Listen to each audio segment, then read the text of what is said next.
Ce qui était autrefois une petite zone côtière paisible s'est transformé en camp de fortune, un refuge qui résonne comme un symbole de désespoir imposé à coups de génocide. Al-Mawasi, désigné pourtant par les sionistes comme zone humanitaire, les frappes ne cessent pas, elles s'intensifient, même lors des rares annonces de cessez-le-feu. Hier soir, des civils entassés ont été touchés au plein cœur de ce soi-disant abri.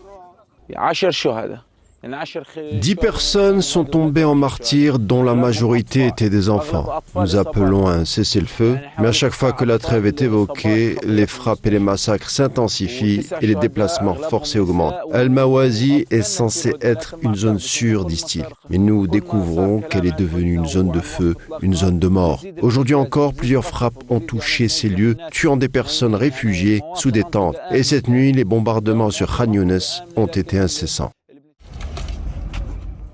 Ici, les frappes ne cessent jamais. Al-Mawasi est devenu le théâtre des massacres silencieux, une zone où la mort s'est banalisée, où les enfants meurent sans même avoir étanché leur soif ou apaisé leur faim.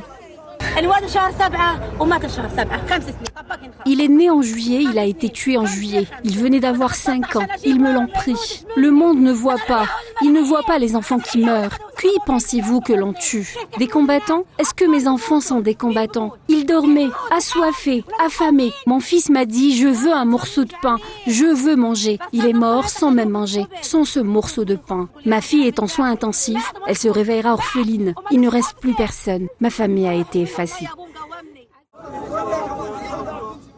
Des milliers de vies fauchées, des familles entières ensevelies sous les décombres. Les deuils se succèdent et les prières pour les morts deviennent le quotidien des déplacés.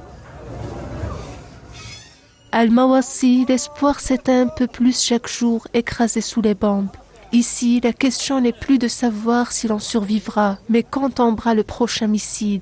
Et au milieu de cette tragédie, le silence assourdissant de la communauté internationale résonne plus fort que jamais.